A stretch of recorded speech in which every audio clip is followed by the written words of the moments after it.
अस्सलाम वालेकुम, this is Aizal Ahmed and welcome to horror discussions. Friends, आज की रियल हॉरर स्टोरी शुरू करने से पहले मैं आपको बताना चाहती हूँ कि अभी भी आप में से 94% लोगों ने मेरे चैनल को सब्सक्राइब नहीं किया है। सो प्लीज़ फ्रेंड्स, मेरे चैनल को ज़रूर सब्सक्राइब कर लीजिए और मेरी वीडियोज़ को ज़्यादा से ज़्यादा लाइक एंड शेयर कीजिए। और अगर आप भी अपनी कोई रियल हॉरर स्टोरी मेरे साथ शेयर करना चाहते हैं तो आप इसी मेल पर अपनी स्टोरी शेयर कर सकते हैं। सो फ्रेंड्स, आज जो स्टोरी मैं आपके साथ डिस्कस करने वाली हूँ ये एक बहुत ही ज़्यादा हॉरर स्टोरी है, तो इसको एंड तक पूरा ज़रूर सुनिएगा। ये वाकया 2016 में रोशनी के साथ पेश आया था। रोशनी की फैमिली में उसके पेरेंट्स, उसकी 2 बड़ी बहनें और रोशनी, ये 5 लोग थे। रोशनी क्योंकि घर में सबसे छोटी थी इसीलिए सबसे ज्यादा लाडली भी थी और सबसे ज्यादा शरारती भी। रोशनी जिस स्कूल में जाया करती थी वो शहर का जाना माना स्कूल था और उस स्कूल के जो प्रिंसिपल थे उनका एक बहुत ही बड़ा सा फार्म हाउस था और हर साल स्कूल की ट्रिप उसी फार्म हाउस में जाया करती थी। ये फार्म हाउस बहुत बड़ा था और इसमें हर वो चीज थी जिसे बच्चे पसंद करते हैं, जैसे वहाँ पर बहुत सारी राइड्स थी, बच्चे वहाँ पर डिफरेंट एक्टिविटीज कर सकते थे और भी बहुत कुछ। तो रोशनी को भी वहाँ पर जाना बहुत ज्यादा पसंद था। रोशनी पहले भी 2 से 3 बार उस फार्म हाउस में ट्रिप के साथ जा चुकी थी और इस साल फिर से रोशनी ट्रिप के साथ उस फार्म हाउस में जाने के लिए तैयार थी। रोशनी के पेरेंट्स को भी उस जगह की पूरी तसल्ली थी, इस वजह से वो कभी भी रोशनी को वहाँ पर जाने से नहीं रोकते थे। अब ये ट्रिप 3 दिन की होने वाली थी। पहले दिन जब ट्रिप उस जगह पर पहुंची तो आधा टाइम तो सफर में ही गुजर चुका था। बाकी का कुछ टाइम बच्चों ने आराम करने में गुजारा और फिर शाम में कुछ एक्टिविटीज की, गेम्स खेली और उसके बाद ये लोग सो गए। अब अगले दिन सुबह नाश्ता करने के बाद इनके टीचर्स इन लोगों को फार्म हाउस के आसपास की जो लैंड्स थी वहाँ पर घुमाने के लिए ले गए ताकि बच्चे नेचर को देखें, वहाँ से डिफरेंट चीजें एक्सप्लोर करें। और बाकी बच्चों की तरह रोशनी भी इस सब के लिए बहुत ज्यादा एक्साइटेड थी। उस जगह पर बहुत सारे डिफरेंट तरह के दरख्त थे, बहुत तरह के फूल थे, पौधे थे, बहुत कुछ था। एक बहुत ही खूबसूरत मंजर जिसे कोई भी नापसंद नहीं कर सकता। रोशनी को तो वैसे ही नेचर बहुत पसंद थी इसलिए वो वहाँ पर जाकर एक्स्ट्रा खुश थी। अभी सब बच्चे जब वहाँ पर डिफरेंट चीजें एक्सप्लोर कर रहे थे तो रोशनी की नज़र एक दरख्त पर पड़ी। वो दरख्त बहुत अजीब सा था, उन सब दरख्तों से बहुत मुख्तलिफ और बहुत वियर्ड था। रोशनी की नज़र जब उस दरख्त पर पड़ी तो रोशनी उस दरख्त के पास गई और उसको बहुत गौर से देखने लगी और दिल में सोच रही थी कि ये दरख्त इतना डिफरेंट क्यों है, सब दरख्तों से बिल्कुल मुख्तलिफ है। और वो उस दरख्त के पास जाकर उसके बड़े से तने को छू कर देखने लगी। रोशनी कुछ देर तक वहाँ पर खड़ी रही और कुछ सोचती रही और पता नहीं क्यों उसके ज़हन में इतना अजीब सा ख्याल आया और उसने उस दरख्त पर हाथ रखकर बहुत ऊंची से बोला कि अगर इस दरख्त पर कोई जिन या चुड़ैल रहते हैं तो प्लीज मेरे सामने आओ। ये बात बहुत अजीब थी और पता नहीं क्यों ये बात रोशनी के ज़हन में आई थी, मगर उसने ये बोल दिया। और जैसे ही उसने ये लाइन बोली, ये लाइन बोलते ही उसको एकदम से बहुत तेज हवा का झोंका महसूस हुआ जिससे रोशनी बहुत ज्यादा डर गई और वो डर के फौरन अपनी टीचर के पास भागकर चली गई।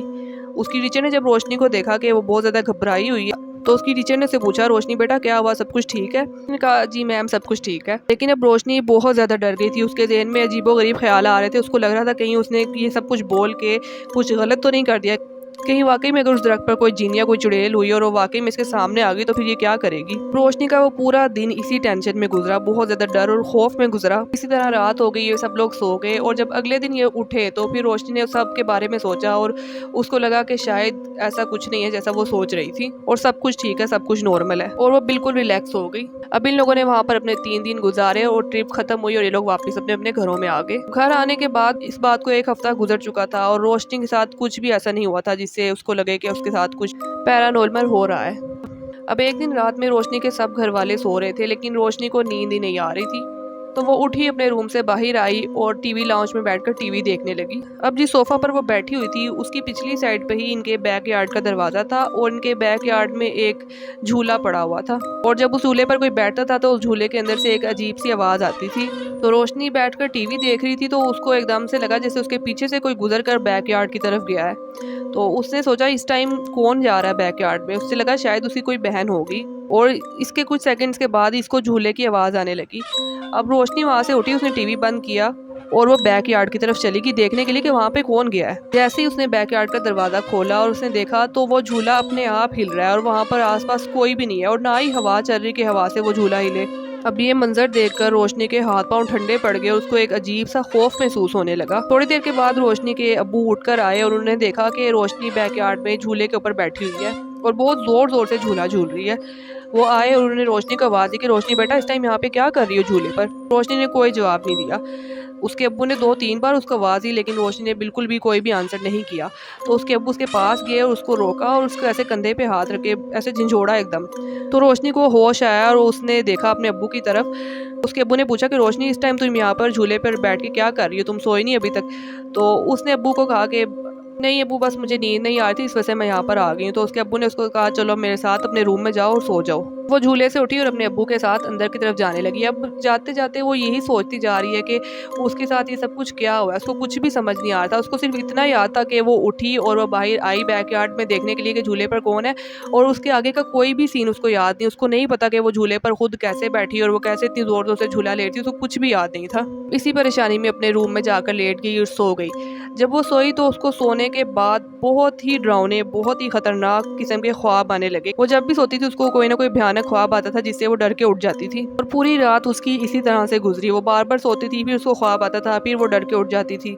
अब अगले दिन उसने स्कूल से भी छुट्टी कर ली, लेकिन उसने अपने घर में किसी से भी ये बात शेयर नहीं की। उसने अपने पेरेंट्स को नहीं बताया, अपनी बहनों को नहीं बताया, क्योंकि उसे लग रहा था कि जो कुछ उसके साथ हो रहा है उसमें उसी की गलती है, और अगर वो इस सब के बारे में अपने घर वालों को कुछ बताएगी तो शायद उसको बहुत ज़्यादा डांट पड़े। तो इसलिए उसने किसी से भी कोई बात शेयर नहीं की। अब रोशनी के साथ मुसलसल कुछ पैरानॉर्मल एक्टिविटीज़ शुरू हो गई थी, जैसे कि उसको अपने आसपास बहुत सारे शेडोज नज़र आते थे। स्पेशली जब वो अकेली अपने रूम में होती थी तो उसको वहाँ पर अपने आसपास ऐसे महसूस होता था जैसे कोई चल रहा है, कोई बैठा हुआ है उसके पास। इस तरह की उसको चीज़ें महसूस होती थी। कभी जब वो रात में सोती थी तो उसके वॉशरूम का जो शावर होता था वो अपने आप ऑन हो जाता था। उसको मुसलसल बहुत डरावने ख्वाब आ रहे थे। उसके रूम में से उसकी चीज़ें गायब हो जाती थी, चीज़ें अपनी जगह से दूसरी जगह पर चली जाती थी। इस तरह की बहुत सारी चीज़ें उसके साथ हो रही थी, और उसको बिल्कुल साफ साफ सी चीज़ महसूस हो रही थी कि कोई तो है जो उसके साथ ये सब कुछ कर रहा है, उसके आसपास कोई तो चीज़ मौजूद है। और उसके ज़हन में मुसलसल अपने वो अल्फाज आ रहे थे जो उसने उस दरख्त के पास खड़े होकर बोले थे कि अगर इस दरख्त पर कोई जिन या चुड़ैल है तो प्लीज़ मेरे सामने आओ। अब रोशनी एक तरह से डिप्रेशन में जाती जा रही थी, लेकिन उसको समझ नहीं आ रहा था कि वो किसको बताए ये बात। तो उसकी जो क्लास टीचर थी वो उसके साथ बहुत फ्रैंक थी, तो उसने एक दिन अपनी टीचर को ये सारी बात बता दी। अब उसकी टीचर ने उसको समझाया कि बेटा तुम्हें चाहिए कि तुम ये सारी बात अपने पेरेंट्स को बताओ। लेकिन रोशनी ने कहा नहीं टीचर, मुझे डर लगता है कि अगर मैंने उनको बता दिया तो मुझे बहुत ज़्यादा डांटेंगे, क्योंकि गलती इसमें मेरी ही है। तो उसकी टीचर ने उसको कुछ दुआएं वगैरह बताई कि तुमने ये पढ़नी है सुबह शाम, और अगर ये पढ़ने के बाद भी तुम्हारे साथ ये सारी चीज़ें होना बंद ना हुई तो फिर तुम अपने पेरेंट्स को इस बारे में ज़रूर बताना, फिर उसका कुछ ना कुछ हल निकालना पड़ेगा, और वो तुम्हारे पेरेंट्स ही कर सकते हैं। उसने अपनी टीचर की बात सुनी और जो भी उन्होंने बताई थी दुआएं वगैरह उसने पढ़ना शुरू कर दी।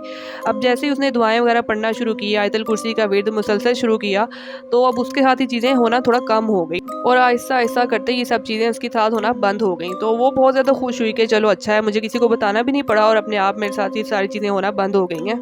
उसे लगा कि मेरी ही गलती थी और मैंने ही उसको सुधार लिया है, और आइंदा से मैं कभी ऐसी कोई गलती नहीं करूँगी। लेकिन ऐसा सोचना भी उसकी एक और गलती थी, क्योंकि जिन्नात वगैरह जब किसी के पीछे पड़ जाए, स्पेशली जब कोई खुद उनको इनवाइट करे, तो फिर ये इतनी आसानी से तो उनका पीछा छोड़ते नहीं है। अब 2-3 माह फिर से बड़े आराम से गुजर गए और रोशनी को लगा कि सब कुछ ठीक हो गया, सब कुछ नॉर्मल हो गया। लेकिन 3 माह के बाद अचानक से फिर से उसके साथ वही चीज़ें स्टार्ट हो गई, और इस बार ये चीज़ें थोड़ी ज़्यादा एक्सट्रीम हो रही थी।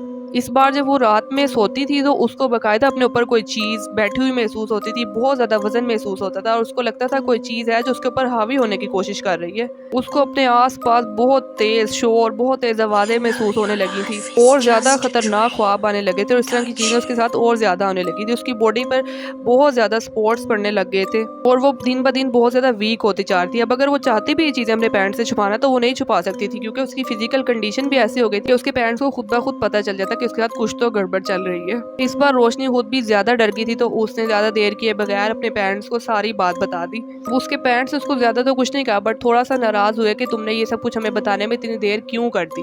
खैर रोशनी के अब्बू के पीर साहब थे, वो इन्हीं चीज़ों का रूहानी इलाज करते थे, तो रोशनी के अब्बू ज़्यादा देर किए बगैर फ़ौरन रोशनी को उनके पास ले गए। उन्होंने रोशनी के अब्बू को बताया कि ये बहुत ही खतरनाक जिन है जो रोशनी के ऊपर हावी होना चाह रहा है, जो इसकी बॉडी के अंदर जाना चाह रहा है, और ये जिन उस दरख्त से ही रोशनी के पीछे पीछे आया है। और उन्होंने बताया कि ये जिन अभी तक इसके ऊपर हावी पूरी तरह से इसीलिए नहीं हो सका कि ये कुछ ना कुछ दुआएं वगैरह आयतल कुर्सी वगैरह पढ़ती रहती थी। इसी वजह से यही चीज़ें थी जो उस जिन को इसके ऊपर हावी होने से रोक रही थी, वरना ये जिन कब का इसके ऊपर हावी हो जाता और इसको बहुत ज़्यादा नुकसान भी पहुंचा चुका होता। फिर पीर साहब ने फ़ौरन रोशनी के ऊपर दम किया, उसको गले में पहनने के लिए एक तावीज़ दिया और पीने के लिए कुछ पानी दिया कि इस पानी को तुमने वक्तन फ़वक्तन पीते रहना है। और उन्होंने रोशनी के चारों तरफ हिसार बांधा अच्छी तरह से ताकि ये सब चीज़ें रोशनी से दूर रहें। और उन्होंने रोशनी के अब्बू को भी कुछ चीज़ें पढ़ने के लिए बताया कि आप लोगों ने फ़ौरन घर में जाके चीज़ें पढ़नी है, क्योंकि हो सकता है कि वो जिन जब रोशनी के ऊपर हावी ना हो सके तो वो घर के किसी दूसरे फैमिली मेम्बर को नुकसान पहुंचाने की कोशिश करे। तो आपने अपने घर को भी पूरी तरह से प्रोटेक्ट करना है और अपनी बेटी को भी प्रोटेक्ट करना है। और उन्होंने इनको अच्छी तरह से तसल्ली दी कि अब इंशाल्लाह ताला ये जिन वगैरह जो भी है वो यहाँ से चला जाएगा हमेशा के लिए।